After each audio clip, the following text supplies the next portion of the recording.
ndagira ngo dukomereze aho twagarukiye kuwa kabiri. Want us to continue from where we left off on Tuesday. Twasomye mu gitabo cya Nehemiah. We learned the book of Nehemiah. Igitabo cya Nehemiah nico twarebzemo. We looked at the book of Nehemiah. Twiga kucyo amasengesho azazana. And talked about what the prayer brings. Kandi icyo amasengesho yazanye kikaba igisubizo kiza n'ibindi bisubizo. And the impact of prayer is an answer which brings other answers. Twarebye Nehemiah amaze kumva amakuru yiwabo. After Nehemiah learned about the news from Israel. Ubwo no murongo wa 4 w'igice cya mbere. Verse 4 of chapter 1. Twasanze yarababaye kubera izo nkuru yumvise. He mourned because of the news he learned. Arangije kubabara, ariko nanone Bibiliya iratubwira ngo afata umwanya wo gusenga. The Bible also tells us that he took time to pray. Ntabwo twabitinzemo cyane kubera ko n'umwanya utari munini. We did not spend much time on this because time was not against us. Ushoboye gusoma uzasanga yarasenze igihe kinini. If you manage to read, you will see that he prayed for a long time. Ntabwo yasenze icyumweru kimwe. He did not pray from just 1 week. Ntiyanasenze n'ibyumweru bitatu nk'ibi turangije. Nor for 3 weeks like the one we completed. Ntiyanasenze n'iminsi 40. Nor 40 days that we usually use to pray. Yasenze iminsi irenga iyo ngiyo. He prayed more than those days.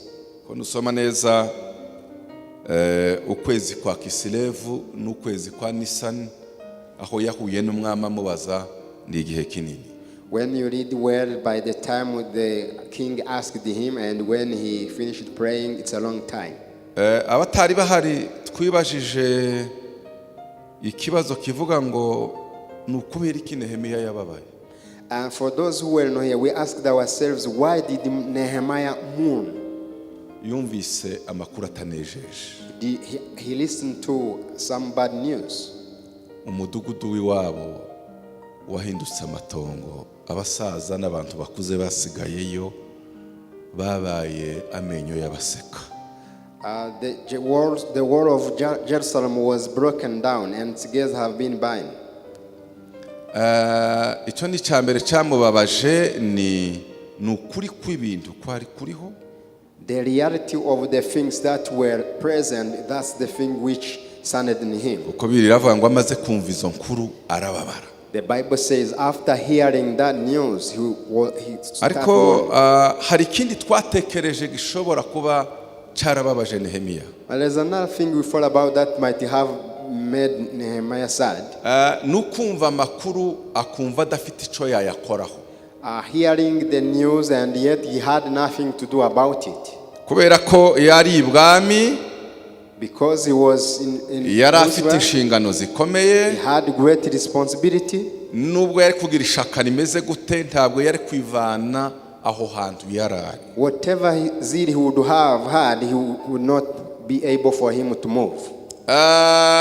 Icyakabiri yari kure cyane, ntabwo yari yegeye n'ubutabazi yari gutanga ntibyari gushoboka vuba. He was far away and he couldn't manage to give any support.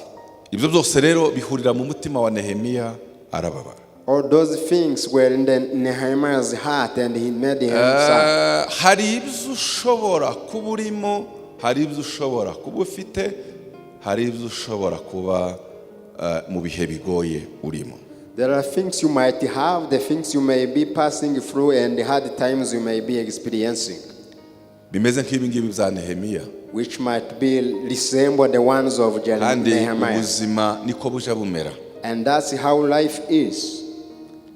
Ariko ibanga rya Nehemiah yakoze Bibiliya tubwira ngo arasenga. But the skill of Nehemiah is that he prayed. Muri wa mubabaro, in his sadness, mu bihe bikomeye yumvise ubwoko bwabo burimo, in the difficult times his people were passing through, Nehemiah arasenga. Nehemiah prayed. Arangije gusenga, After praying, icyo twabonye, what we saw, igihe kiragera,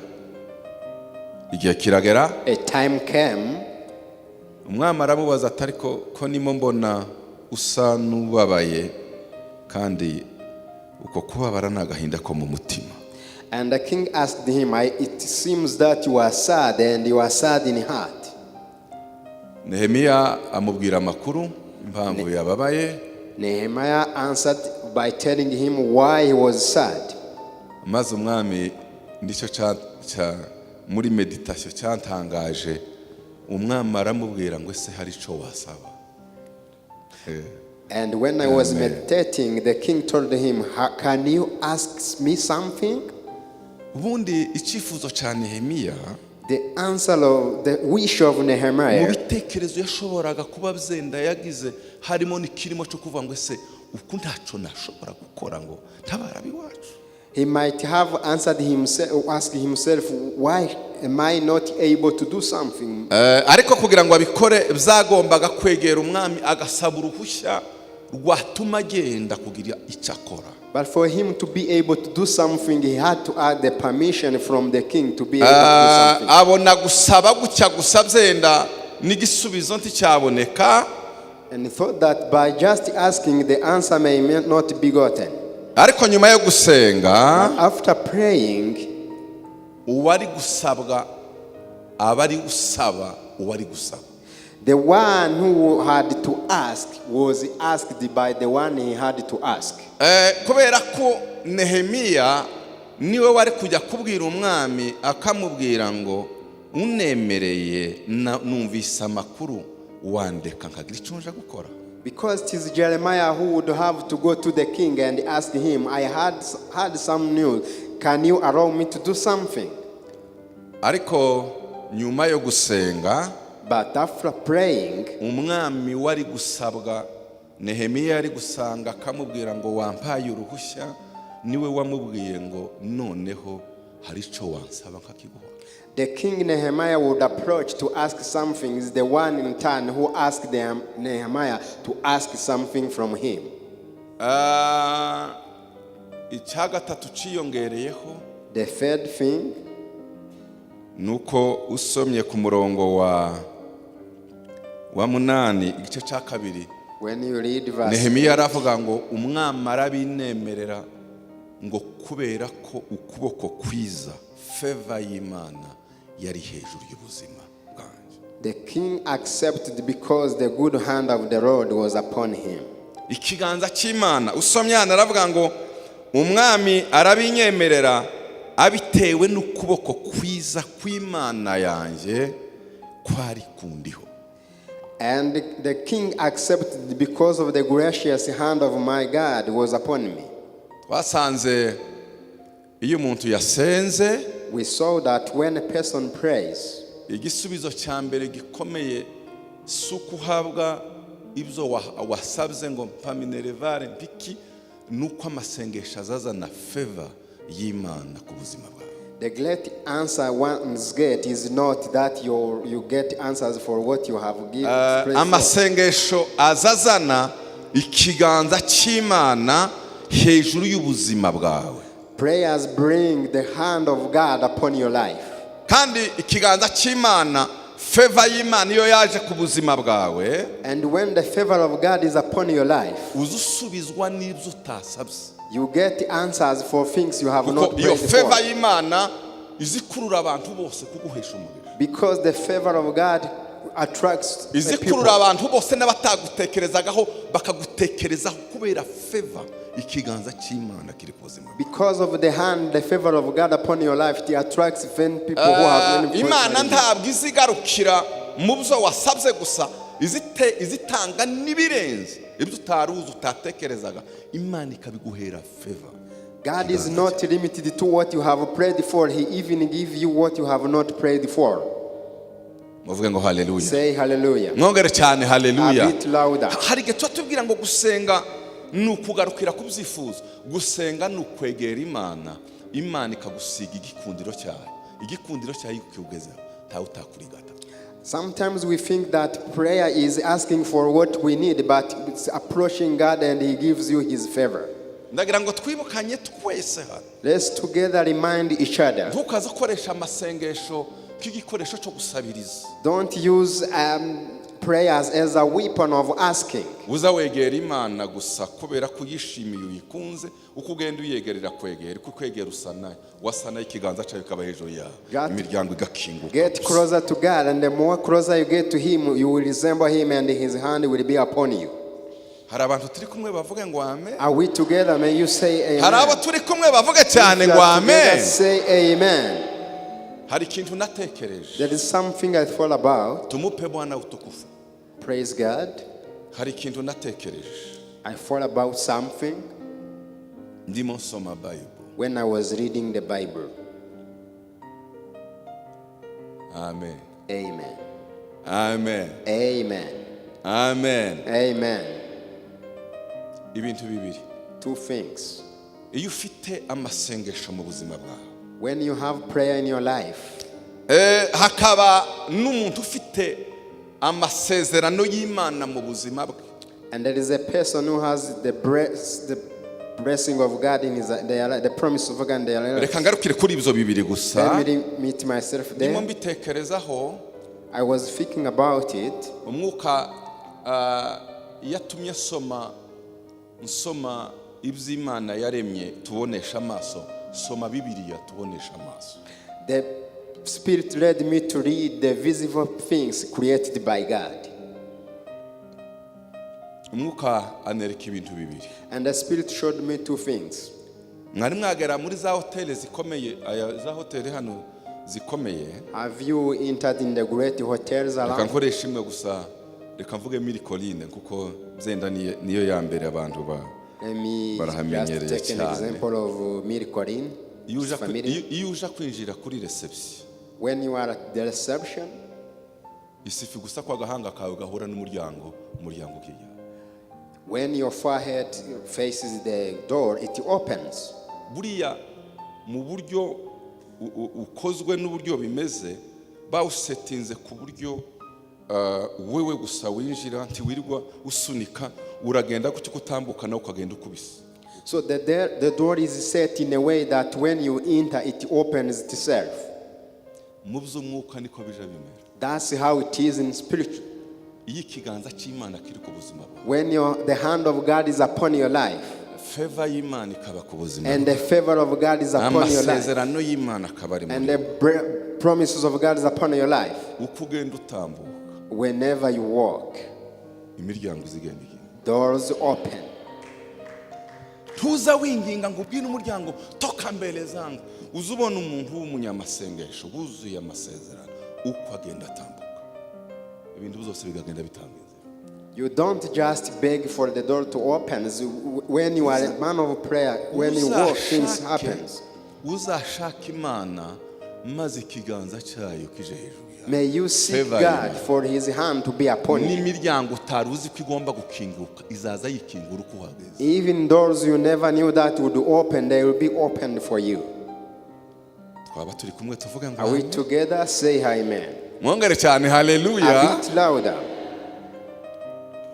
Uzuseruka gusa n'abakurakariye bagatangira guseka. You just go and your enemies start to laugh. Uriya muntu gute azaseruka twari kutugira gutya, wagira ngo uracagira icyo uvuga yagera imbere yawe kimi.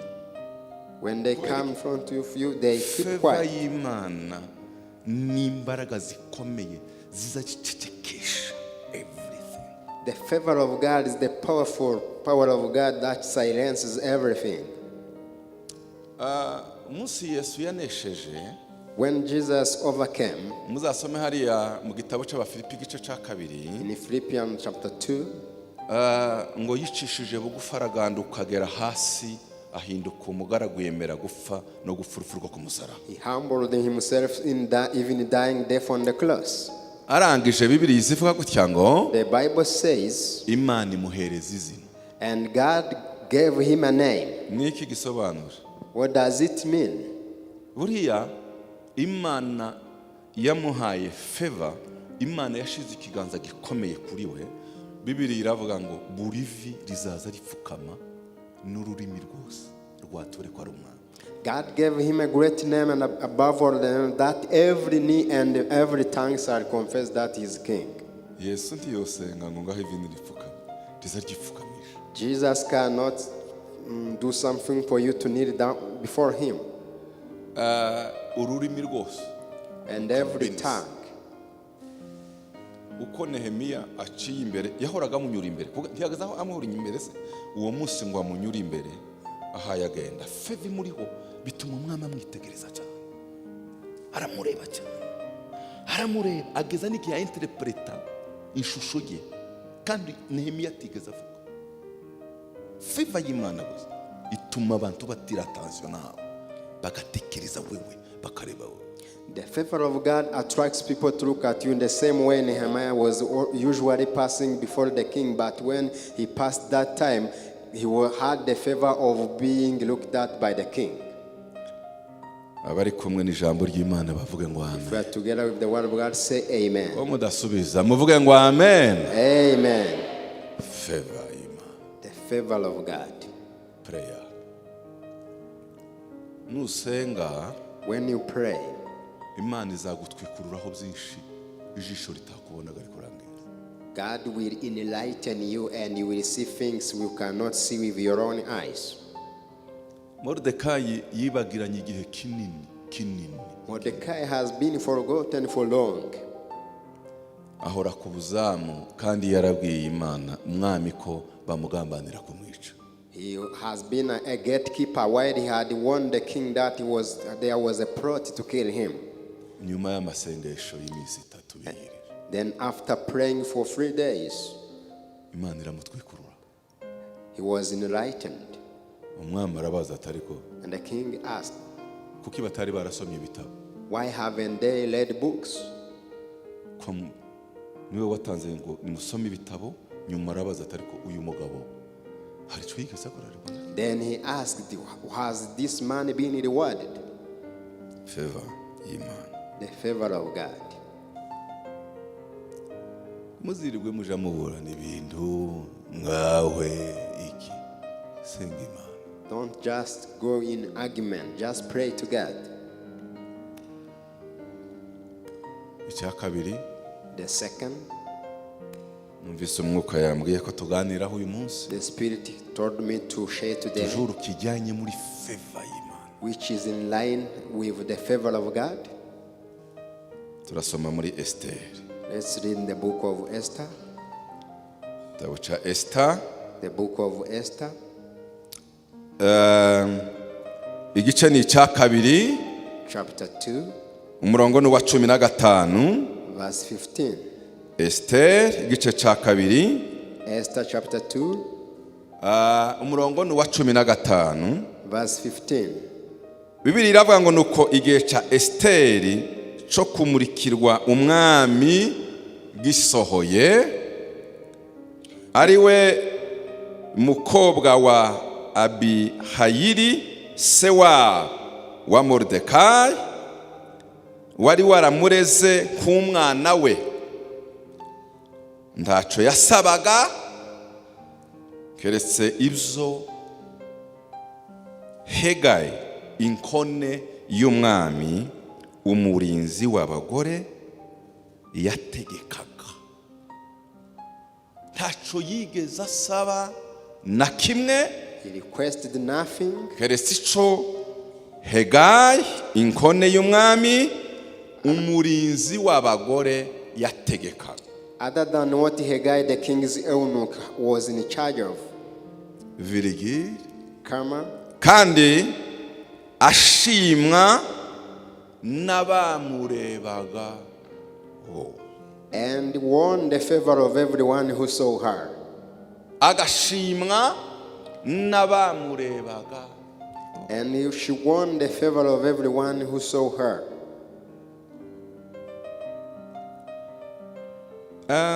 mu bantu baza basoma bakumva vuba, ngiye kubaha imirongo ikurikirana, nimurangiza mukuremo irindi banga ryanditswe muri iyo mirongo. Among the people who read carefully and understand quickly, I'm going to give you verses that you will read and get something from it. Wasoma muri Daniel igice cya 6, When you read in Daniel chapter 6, umurongo ni uwa 4, verse 4, ariko Daniel aratona. he had the favor cyane. very much. Hariya muri Esther haravuga ngo ashimwa n'abantu bose. And she won the Hano favor. haravuga ngo aratona. Gutona ni ugukunda uwakara. Inkundu wakara. Getting favored, being cherished and loved so much. Aratona kandi si ugutona gusa, aratona cyane. And not only she was so much cherished, kuruta abandi batware bakomeye n'abandi b'intebe. more than all the great rulers. Kuko umwuka mwiza cyane yari muri we. Ndetse umwami yibwiraga kumwegurira igihugu cyose. Kumwegurira igihugu cyose. Was about to give him all the country. Kandi naratekereza nta kintu kiza kiryoha k'intebe y'ubuyobozi. Nothing is more enjoyable than the leadership position. Ariko umwami yicara imbere ya Daniel mu nama guke barimo barebana, akumva agiye kudemisiyona no kumusingiriza ubutumwa. And the king would sit before with Daniel and wanted to resign. Mugabo yarakomeye cyane. He was a great man.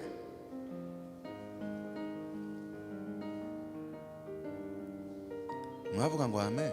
You say amen? Amen. Mwavuga ngo haleluya. Hallelujah. Kumwegurira igihugu cyose. To set over the whole kingdom to him. Abatware bakomeye n'ab'intebe. Abatware bakomeye n'ab'intebe. The administrators and the satraps bashaka impamvu yose.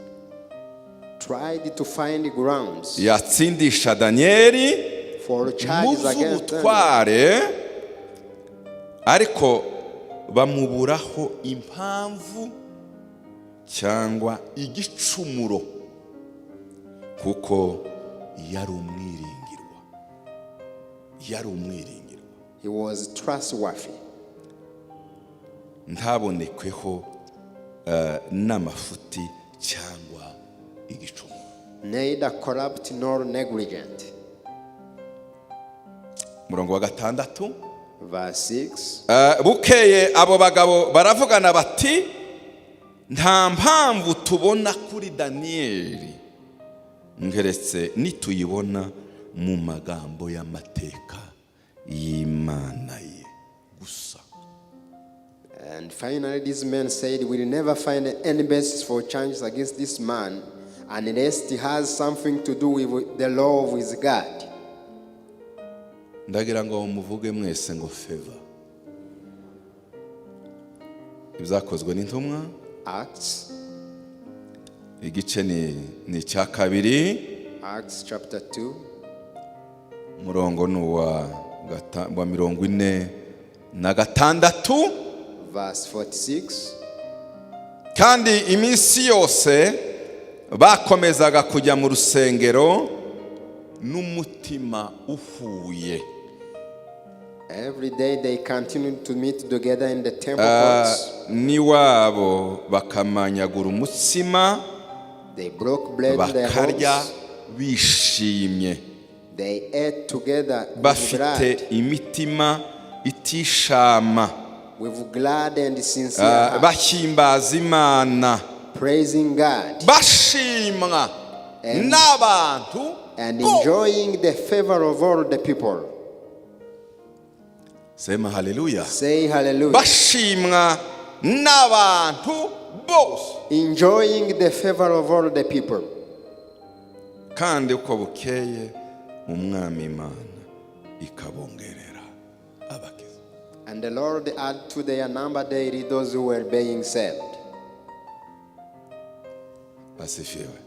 Praise God. Asifiwe. Praise God. Nimba muri abanyeshuri beza, If you are good students, ubu nogira ikibazo mbabaza, if I ask you a question, can you please answer? kabaha amanota 10 ku 10. And I give you 10 out of 10.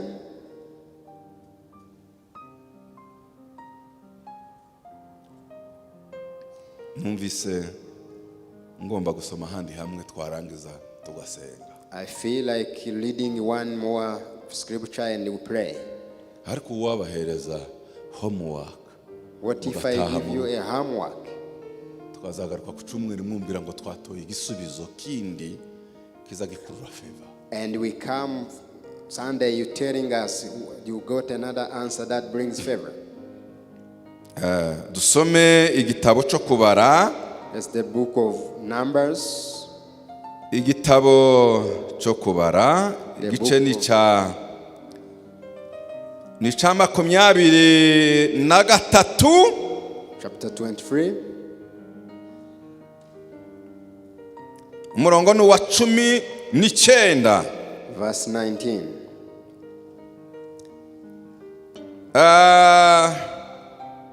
Cyangwa duhere ku wa 19. Imana si umuntu ngo ibeshye, kandi si umwana w'umuntu ngo yicuze. Ibyo yavuze no gukora ntizabikora, ibyavuye mu kanwa kayo no gusohoza ntizabisohoza. Umva 20, dore nategetswe kubahesha umugisha. Kundira ijambo, I love this simbaye word. mbikora kubera ko mbikunze, nahawe order. I'm not doing it because I love it. It has been given an order. Nategetswe kubahesha umugisha. I have been ordered to bless you. Hari abantu There are people babaho mu muzima who live a life Imana izigena that God igatanga determines, order and He gives order kugira ngo hagire ibikugemurira. so that things may happen. Imana irakomeye cyane. God is great. Ntabwo ari umwana w'umuntu ngo ibeshye, He's not a man that he should lie. kandi And itegeka kavuga. He Tanga order. commands. He gives orders. Tuvuge ngo amen. Say, amen. Dore nategetswe kubahesha umugisha, I have been ordered to bless you. nayo yawubahaye simbasha kuwukura, yawubahaye sinowushingura ngo nkuvanemo. And He has surely blessed you. I cannot do it the other way. Aya magambo abiri arakomeye cyane.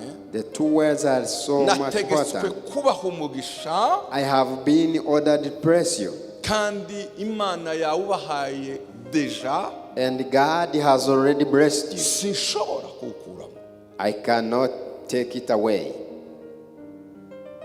Umurongo wa 21. Verse 21. Why nategetswe? Kubera iki nahawe order? Kubera iki ndashobora kunyeganyeza ngo nshingure icyo Imana yashinze? Why can't I change what God has commanded? Ntibonye gukiranirwa k'ubwoko bwa Yakobo, ubugoryi ntibubonye ku Bisiraheli. Uwiteka Imana iri kumwe nabo, ni umwami wabo, bayivugiriza impundu. Imana yabakuye muri Egiputa nibajyana ifite amaboko nk'ay'imbogo. Nta kuragura k'ubwoko, nta kuragura kuri mu bwoko bwa Yakobo, nta bupfumu buri mu Bisiraheli mu gihe cyategetswe aba Yakobo n'Abisiraheli bazabwirwa icyo Imana ikora. Amen.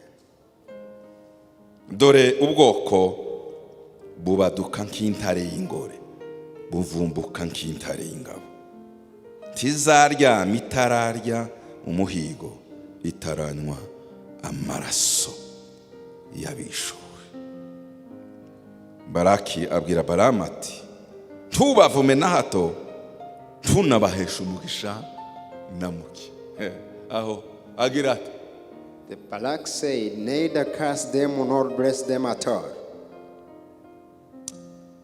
abasomye iyi Bibiliya iyi mirongo bavuge ngo amen. If you have this verse, say amen. Bavuge cyane haleluya. Hallelujah. Ibanga rya mbere b'umunyamasengesho, The first secret is being a person of prayer. favor y'Imana izaba ku buzima bwawe. And the favor of God will be upon your life. Ibanga rya kabiri, The second secret. ibanga rya kabiri, The second secret. ibanga rya kabiri. The second secret. Murankurikira? Are you following? Munambuke mwese mu ndebe. Face me. Ibanga rya kabiri. The second secret. Nimuvuge ngo ibanga rya kabiri. Say the second secret. Ugire ubuzima bushimwa n'Imana. May your life be approved by God. Ugire ubuzima bushimwa nande? May you live a life that is pleasing and approved by God. Gerageza ku buryo Imana izazi kwitegereza nikureba aho uri naho utuye n'ukumeze. Try in a way that when God see where you live and how you behave, Ibisigaye ikiganza cy'Imana kizaza. for the rest, the hand of God will be upon you. Favor izaza The favor will come kandi kingure ibintu byose. and will open all the other things. Uyu Esteri twasomye, The Esther we read about, je ntekereza kuba umwami yaramutunze inkoni akaba umwamikazi suko yari mwiza kurusha abandi. I think that she did not become a queen because she was the most beautiful woman. Favor si ubwiza. Because favor is not beauty. Komana numva neza? Do you hear me clearly?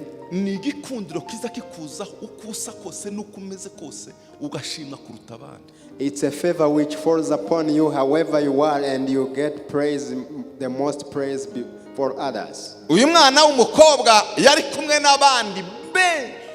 This young woman who had other, Kandi bari baragabuririwe hamwe, basigirwa amavuta hamwe, barererwa bagira ikintu cyose gisa. and they were brought up together, they shared the same food, the same lotion.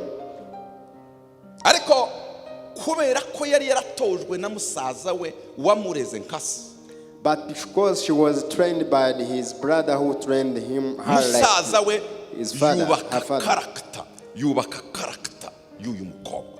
His brother built up her character. Aramwohereza aramubwira ngo nubwo uri imfubyi She sent her and told her, even though you ndabizi are an cyane orphan, uwo uri we, I know surely who you uko are ubuzima bwawe buteye, and what your buruta life background is, yawe. your background. Kandi aya mahame nkubwiye uzayazirikane mu buzima. And may you remember these principles in your life. Abana b'abakobwa ngo bagere muri Palais Royal, And when the young women reached the palace, babakubita muri za teste zihazi testinga. Munemera ayo magambo zitestinga character. they test their character. Bakakubita ibintu byose yari akabireba yamara They akabinyura brought everything and she would look at them agatambuka. and just pass Habe n'umutima w'umururumba, without habe a n'ijisho heart of rikanuye lust, ryasamye. without lasting for Hari them. abantu baza bagenda muri iyi si basamye ikintu cyose There are bacakira, people who walk in this ikintu world cyose lasting bacakira, for everything, ikintu cyose bafata, taking ikintu cyose everything, baruhayo, eating everything, nkaho baza bagira ngo byose ni ibyabo. thinking that everything belonged to them, N'ibitabakwiriye ni bose. even those they do not deserve. Iwe byari bimukwiye yemerewe. And for her, she deserved it. Hagayi uw'inkona akaza akamubaza ariko And the Haggai, the eunuch, nibite would come. Why? How? ibi bintu bifitiye uburenganzira. You have right to these things. Kamwihorera kitambukira. And she would just pass by.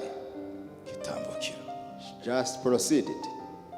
Yamara kubona avuyemo gutyo avuyemo ese muzamuzita gute ngo ageze gute aviriyemo aho niyo jamara ko akabonese uyu mwana w'umukobwa ko aviriyemo aho. And then they would ask themselves, why does she get nothing? Akaza gatora kantu kumati bas no bwananiranye ngiyi gifite fata nje gufite fata ati okay try this. Ubwo ari we utoye merci agashira maze uko Hagayi amwitegereza and Haggai was looking at her. Kuva naba She would say, since sindabona my existence I have never seen. Nabagenzi be bapiganwaga nawe. And the fellows they were competing against. Sindabona uyu muntu. I have never seen such a person. Uwari we nuko ateye character integrity. The character and integrity she had. Akaza yamamanuka ya za parfum zihumura akazamanuka go down with great perfume and they would do not their head. Umunsi wo kuri muri ku mwami ngo bose baradefilime. And at the time of presentation they passed before the king. Umwami yakubitijisha gushya akama yunama. The king would look at them and just despise them. Favor sukusa. Favor ni rukuruzi. Favor is not how you look like, but it's an attraction. Ni rukuruzi. En fait, ikimana izikora iyo yakushimi. Izi gusiga ibintu, izi gusiga ubwiza. He crowned you with beauty so that you may attract anyone. Iyo favor Imana yagusize and the favor God has given you. Ugakundwa n'abataranakubona habe n'abatarahura n'abatarakora mu kiganza cyawe. And you are loved by those who have never seen you or touch your hand. Twaba turi kumwe muvuga ngo amen. We together say amen. Mwangara cyane hallelujah. Hallelujah. Favor Imana. The favor of God. Tizizanwa n'ubusa. Is not just, it does not come from with no ground. Ntabwo Imana yayitwikira bahoho abatagira umutima. Cannot bring it to those without character. Mamaze Esther araseruka. And Esther came. Umwami ngo yunamuke we. And when the king saw her, ari umuntu utangaza abantu kazabona ko barakura marinette. A person who amazes people and they begin taking out their glasses from heaven.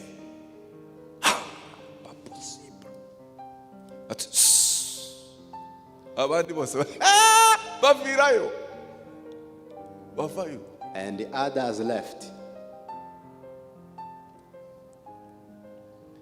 None iyo shimwa ndamurera agashimwa na bose niko Bibiliya yavuze ngo ashimwa n'abamwitegereza.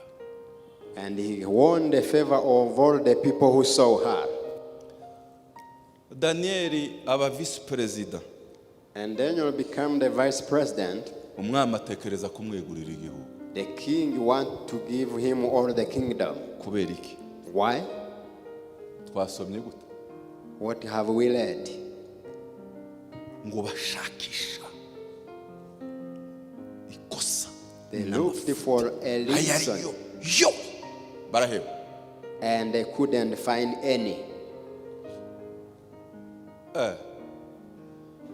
Wewe uzugira ngo Imana se hari izabona kumerita inabikugendera utabisabye kubera ko yakwishimiye. There are things God will see that you deserve and will do to you to them without even you asking for them. Itorero rya mbere, Eglise primitive. The first church. Tajya kuvuga ngo twari muri Ancient Testament gusa. In the New Testament. Ibyo bakoraga byose. Everything they did. Mubisome. Read it. Bibiliya iravuga ngo ababitegerezaga bose uwo barebaga ngo itorero rya mbere rishimwa n'abantu bose. They were pleasing to every person. N'ababiyopozaho n'abagira gute rishimwa n'abantu bose. Byarangiza ibindi bisigaye croissance qualitative et quantitative zose zari by'Imana ntabwo byari byabo. Favor kirakurura rukuruzi kirazana. Because they had the favor from all the people, everything followed, whether growth and everything followed. Amen. Amen. Amen. Amen. Amen. Amen. Nzasoma ijambo hano ngo Yesu abwiriza abantu. I read the word when Jesus was preaching. Ngo arangije kubabwiriza ngo abantu bose baratangara. And after delivering his Hari ikintu kiza kineza. sermon, all people were amazed. Ngo kuko yabwirizaga ugutandukanye uko bashaka kuvuga ngo binyuranye n'iby'abafarisayo. Because Ko yarameze. his preaching was different from the Pharisees. Sa magambo yatandukanyaga ibintu. It's not a matter of words. Yavuganaga autorité akavugana n'igikundiro akavugana n'abamureba bose bakare impamvu bitandukanye n'abafarisayo. Abafarisayo byari iki? Abafarisayo hari icyo bari babuze mu gusingira favor y'Imana. Was different from Pharisees because he had authority and the favor of God, and the Pharisees lacked that. Balamu na Baraki bagira umugambi wo kuvoma Israel.